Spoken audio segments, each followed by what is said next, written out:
Là, il est temps pour nous de vous proposer un éclairage dans ce dossier accueillant respectivement depuis Genève et Paris Riyad Saïdaoui, politologue et directeur du Centre arabe de recherche et d'analyse politique et sociale, ainsi que Manuel Pouchelet, analyste des questions internationales et militaires. Messieurs, bonsoir. Bonsoir, monsieur. Bonsoir. Bonsoir. Je commence avec vous, professeur Saïdaoui. Qu'est-ce qui fait que la communauté internationale se met soudainement à bouger au moment où la riposte militaire iranienne semble prendre le dessus et sur les systèmes de défense de l'entité sioniste et sur son narratif de guerre?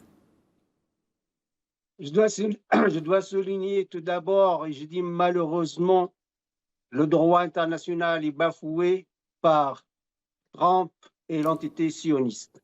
L'Iran, et je pourrais montrer ça, a respecté le droit international. Tout d'abord, Trump a violé le droit international en 2018 parce qu'il y a l'accord nucléaire 5+1 avec l'Iran, les 5 pays permanents, les 5 États permanents au sein du Conseil de sécurité, la Chine, la Russie, la France, la Grande-Bretagne et les États-Unis d'Amérique, plus c'est l'Allemagne.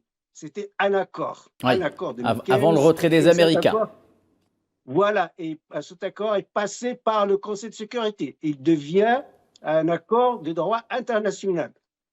Or, Trump, à Twitter, a annulé cet accord en 2018. Donc, il a violé le droit international.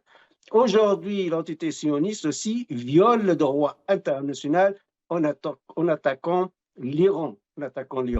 L'Iran, évidemment, a activé le chapitre 51 de la charte de l'ONU qui donne raison aux États de la défense. Professeur Saïdaoui. Est attaqué par un autre État ou un autre groupe. Oui. Donc l'Iran est réglo avec le droit international. Ceux qui ont violé le droit international, évidemment, sont les États-Unis d'Amérique, Trump et l'entité sioniste. Aujourd'hui, après que l'Iran a absorbé l'agression, le premier coup, l'Iran a riposté. Aujourd'hui, nous sommes face à un certain équilibre de la terreur. Vous me bombardez, j'ai le droit, selon l'article 51 de la Charte de l'ONU, aussi de vous bombarder.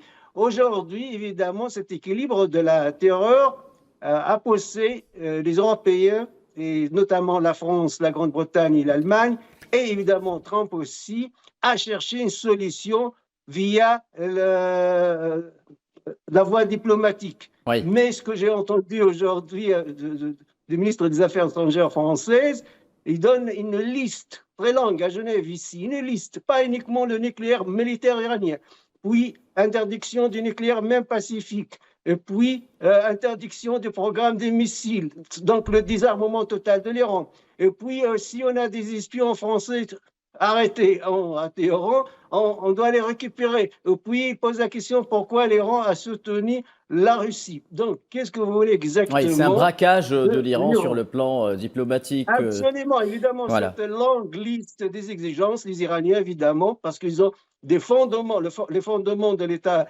iranien aujourd'hui, c'est une révolution populaire, rappelons-le, 1979, évidemment, ils vont refuser. Mais par contre, les Iraniens sont catégoriques, ils sont contre la position de la bombe nucléaire. L'on dit à plusieurs fois, on ne veut pas de cette bombe nucléaire. Même le guide suprême de la révolution, Ali Khamenei, a décrété une fatwa, l'Iran ne doit pas avoir la bombe nucléaire. Et cela a été notamment rappelé également par le secrétaire général des Nations Unies aujourd'hui, Antonio Guterres, lors de cette réunion extraordinaire du Conseil de sécurité. Manuel Pouchelet, alors dans le cadre de sa riposte, l'Iran démontre des capacités militaires offensives insoupçonnées par son ennemi, notamment sur le plan balistique. La 17e salve a levé peut-être le voile sur le missile Sigil 3 qui présente des caractéristiques intéressantes en matière de capacité à atteindre et à détruire sa cible sans être détecté, intercepté ni par le dôme de fer ni par le système Arrow. Sur le plan militaire, l'Iran serait-il tout simplement en train de gagner cette guerre, Manuel Pouchelet? Gagner la guerre, il est peut-être un petit peu trop tôt pour en parler. En revanche, ce que je peux vous dire, c'est que l'Iran démontre des capacités militaires rares et fait preuve d'une grande résilience, puisque je rappelle qu'Israël a soi-disant décapité tout son état-major. Et force est de constater que malgré la disparition de chefs militaires au plus haut poste, il y a une organisation qui fonctionne et qui est capable de riposter et qui se défend. Donc quelque part, l'Iran, il faut savoir que dans le domaine militaire, a toujours été à la pointe de la technologie et de la recherche, notamment, même si elle achète, si vous voulez, parfois des matériels militaires à ses alliés, elle a toujours eu la prévenance de les modifier, de manière à ce qu'ils ne soient pas connus éventuellement de ses adversaires. Donc si vous voulez, ce qui est intéressant, ce qui bloque aussi en Israël, c'est qu'Israël est obligé de multiplier des vecteurs comme le système Arrow que vous avez mentionné et le dôme de fer. Oui. Et malheureusement, cela ne peut pas se faire sans dévoiler de secrets de fabrication. Et cette interopérabilité montre ses limites. C'est pour ça que Téhéran peut frapper dans la profondeur. Et l'objectif aujourd'hui, bon, ce sont des installations militaires, comme vous l'avez mentionné, mais également des installations économiques. Si vous paralysez le port d'Haïfa, vous n'avez plus rien qui rentre et qui sort d'Israël. Donc forcément, vous avez aussi cette riposte qui est non seulement celle de la partie militaire du journal de marche, mais également une partie économique. L'objectif est de bloquer Israël sur le plan économique pour éviter d'être approvisionné par ses alliés.